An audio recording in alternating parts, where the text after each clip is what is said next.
जय हिंद दोस्तों, आप सभी का हमारे YouTube चैनल सन एकेडमी में हार्दिक स्वागत है। हम भारत भूगोल से संबंधित MCQ कर रहे हैं और आज उसी सीरीज में ही भारत की जलवायु से संबंधित आज क्वेश्चन सॉल्व करेंगे जो PSC और व्यापम में पूछे गए हैं और उसके बारे में डिटेल भी देखेंगे। तो चलिए आज का पहला क्वेश्चन सॉल्व करते हैं। काल बैसाखी नार्वेस्टर क्या है? ऑप्शन में दिया है, पहला है गर्म हवाएं, बी है डोलड्रम, सी है पश्चिमी चक्रवातीय पवनें और डी है ग्रीष्म ऋतु के तूफान। तो इसका सही आंसर है दोस्तों डी नंबर, ग्रीष्म ऋतु के तूफान। चलिए इसके बारे में डिटेल देखते हैं इस क्वेश्चन के बारे में। तो ग्रीष्म ऋतु के तूफानों या हवाओं के नाम अलग अलग हैं। भारत में अलग अलग राज्यों या अलग अलग क्षेत्रों में अलग अलग इसके नाम कहे जाते हैं। तो इसमें देखते हैं, पहला नंबर उत्तर भारत में इसको लू कहा जाता है, दूसरा है पूर्वी भारत में नार्वेस्टर कहा जाता है, और सी है पश्चिम बंगाल में काल बैसाखी कहा जाता है, और चौथा है असम में बोडोलिचा कहा जाता है, और पांचवा पश्चिम राजस्थान में धूल भरी आंधी कहा जाता है। चलिए नेक्स्ट क्वेश्चन देखते हैं। मानसून या प्रत्यावर्तन देश के किस हिस्से से प्रारंभ होता है? इसमें ऑप्शन में दिया है दक्षिण पश्चिम, उत्तर पूर्व, दक्षिण पश्चिम, दक्षिण पूर्व। तो इसका सही आंसर है दोस्तों ए नंबर, उत्तर पश्चिम। उत्तर पश्चिम के प्रत्यावर्तन से भारत में मानसून आता है। चलिए नेक्स्ट क्वेश्चन देखते हैं। भारत में उष्णकटिबंधीय चक्रवातों का प्रायः प्रभावित है। इसमें ऑप्शन में दिया है गुजरात, कोरोमंडल तट, कोंकण तट, मालाबार तट।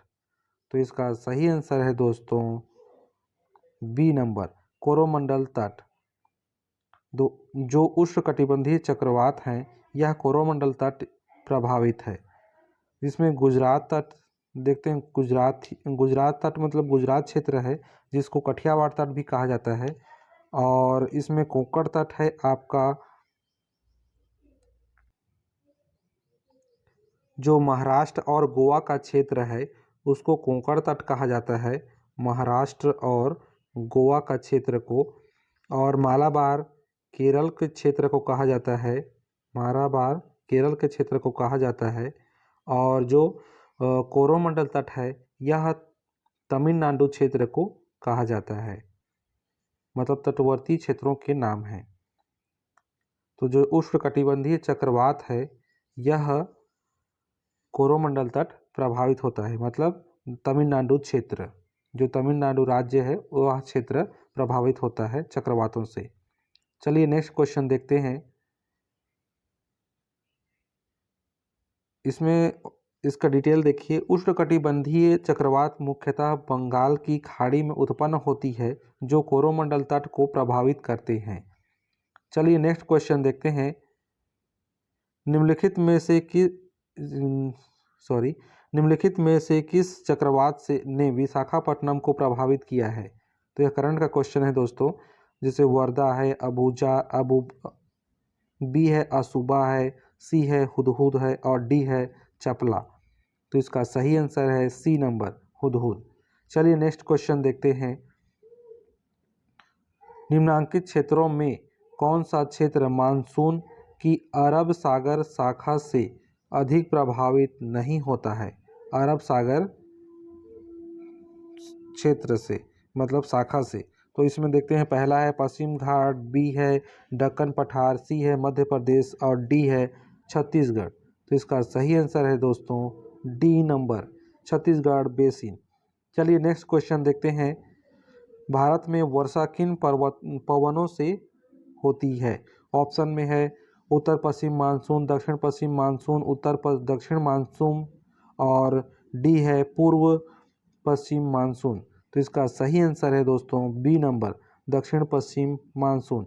भारत में वर्षा दक्षिण पश्चिम मानसून से होती है। चलिए नेक्स्ट क्वेश्चन देखते हैं। लू किस प्रकार के पवन का उदाहरण है? स्थायी पवन, सामयिक पवन, स्थानीय पवन, डी है इनमें से कोई नहीं। तो इसका सही आंसर है दोस्तों सी नंबर, यह स्थानीय पवन है लू। चलिए नेक्स्ट क्वेश्चन देखते हैं। अधोलिखित में से किस क्षेत्र में सर्वाधिक वर्षा होती है? असम घाटी, कोरोमंडल तट, मालाबार कोस्ट, कोंकण तट। तो इसका सही आंसर है दोस्तों असम घाटी। चलिए इसके बारे में डिटेल देखते हैं। सर्वाधिक वर्षा मासिनराम, चेरापूंजी, असम घाटी में होता है। न्यूनतम वर्षा जैसलमेर, राजस्थान में होता है। और सर्वाधिक तापांतर होता है राजस्थान के मरुस्थल में। चलिए नेक्स्ट क्वेश्चन देखते हैं। भारत में कौन सी जगह पर सबसे कम औसत वर्षा होती है? जिसको अभी हम लोगों ने देख लिया दोस्तों कि न्यूनतम औसत वर्षा जैसलमेर राजस्थान में होती है। तो इसका सही आंसर होगा डी नंबर, जैसलमेर राजस्थान में। चलिए नेक्स्ट क्वेश्चन देखते हैं। भारत के किस भाग में सर्वाधिक दैनिक तापांतर पाया जाता है? इसमें ऑप्शन में दिया है पूर्व तटीय प्रदेश, बी है छत्तीसगढ़ मैदान के आंतरिक क्षेत्रों में, सी है अंडमान द्वीपों में और डी है राजस्थान के मरुस्थलीय क्षेत्रों में। तो इसका सही आंसर है राजस्थान के मरुस्थलीय क्षेत्रों में। नेक्स्ट देखते हैं कथन कारण का क्वेश्चन है। कथन है भारतीय उपमहाद्वीपीय मानसून जलवायु से प्रभावित है। कारण है मानसूनी हवाएं भारत में पूर्व से पश्चिम की ओर बहती है। ए है कथन कारण दोनों सही है और कारण कथन की सही व्याख्या करता है। बी है कथन कारण दोनों सही है पर कारण कथन की सही व्याख्या नहीं है। सी नंबर कथन सही है कारण गलत है और डी है कथन गलत है परंतु कारण सही है। तो इसका सही आंसर है दोस्तों सी नंबर, कथन तो सही है परंतु कारण गलत है। क्योंकि जो मानसूनी हवाएं हैं भारत में पूर्व से पश्चिम की ओर बहती हैं, ये बात गलत है क्योंकि पश्चिम से पूर्व की ओर मानसूनी हवाएं बहती हैं। जैसे किस प्रकार से भारत है तो दक्षिण और पश्चिम मानसूनी हवाएं आती हैं तो यह पश्चिम से पूर्व की ओर बहती हैं। चलिए नेक्स्ट क्वेश्चन देखते हैं। भारत के मानसून जलवायु से संबंधित नहीं है। इसमें ऑप्शन में है अल नीनो की अस्थायी गर्म धाराएं, बी है हिंद महासागर के दक्षिण भूमध्य गर्म धाराएं, सी है पश्चिमी विक्षोभ, डी है बंगाल की खाड़ी में उत्पन्न तूफान। तो इसका सही आंसर है दोस्तों सी नंबर, पश्चिम विक्षोभ। पश्चिमी विक्षोभ के कारण शीतकाल में वर्षा होती है, बाकी तीनों का संबंध मानसून जलवायु से है। चलिए नेक्स्ट देखते हैं।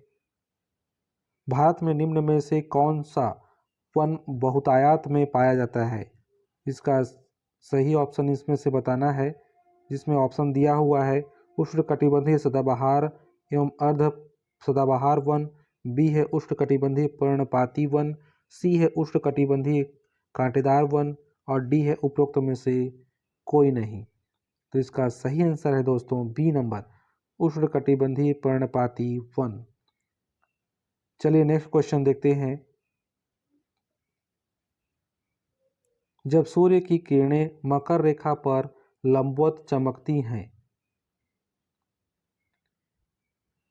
तब भारत में निम्नलिखित में से कौन सी घटना घटित होती है? इसमें ऑप्शन में दिया है उत्तर पश्चिम भारत में उच्च वायुदाब विकसित होती है, बी है उत्तर पश्चिम भारत में निम्न वायुदाब विकसित होता है और सी है उत्तर पश्चिम भारत में तापमान बढ़ जाता है और डी है इनमें से कोई नहीं। तो इसका सही आंसर है दोस्तों ए नंबर, दक्षिण पश्चिम भारत में उच्च वायुदाब विकसित होता है। उच्च वायुदाब विकसित होगा तभी वह पूर्व की ओर या फिर उत्तर भारत की ओर जाएगा, क्योंकि जो पश्चिम राजस्थान है उस क्षेत्र में वायु का दाब है वह कम रहता है, तभी इधर से मानसून उत्तर की ओर जाता है। चलिए नेक्स्ट क्वेश्चन देखते हैं।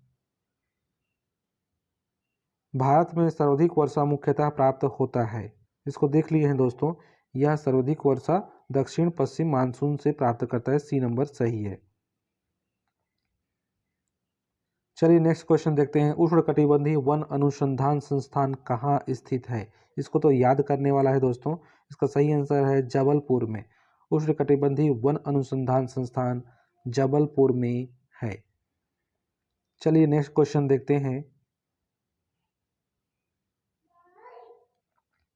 खालिस्तान एक उष्णकटिबंधीय एवं उपोष्णकटिबंधीय पौधा है और गर्म आर्द्र जलवायु एवं पूरी तरह से शुष्क भूमि में भली प्रकार पनपता है।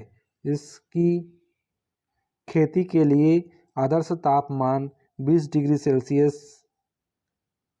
से 30 डिग्री सेल्सियस एवं 35 डिग्री सेल्सियस से अधिक व 10 डिग्री सेल्सियस से कम तापमान इसके लिए हानिकारक होता है। तो इसका सही आंसर है दोस्तों ए नंबर चाय। तो दोस्तों आज के वीडियो में इतने ही। यदि वीडियो आप लोगों को पसंद आ रहा है तो वीडियो को लाइक कीजिए, कमेंट कीजिए और दोस्तों के साथ में शेयर भी कर दीजिए। और यदि आप इस चैनल पे नए हैं तो चैनल को सब्सक्राइब भी कर लीजिए। Thank you so much video देखने के लिए।